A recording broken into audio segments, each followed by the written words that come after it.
Hi, I'm Naomi. I first got involved with SoundWaters when I joined the Sound Generation internship during the sophomore year of high school, and I've been involved with them ever since. Currently, I'm working as a camp counselor at their sailing camp, and I'm a junior at UConn. So being involved with the ocean honestly changed my life. I can't even imagine not having access to the water now, as we can tell right here. Um, I grew up in Guatemala City, which isn't necessarily coastal. It's about an hour away from the water, which might not seem like a lot, but we rarely made the trip. And then when I moved to Stamford, the ocean was a huge part of the culture here, from boating to sailing to just going to the beach. So yeah, I kind of incorporated the ocean into my studies, my everyday life, and even kind of my identity.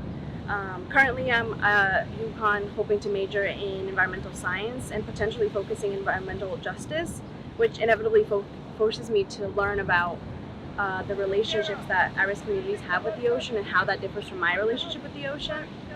So yeah, I know for a fact that I'd be a completely different person if I hadn't cultivated this kind of interest and a love really for the ocean. If you want to pursue a career with the ocean and you don't necessarily have access to the water, I'd honestly say, where there's a will, there's a way. It's a little cheesy, I know, but there is a lot of people who don't have access to the water. It might be because of geographic factors, location, distance, but then there's also a lot of people that just lack those equitable resources.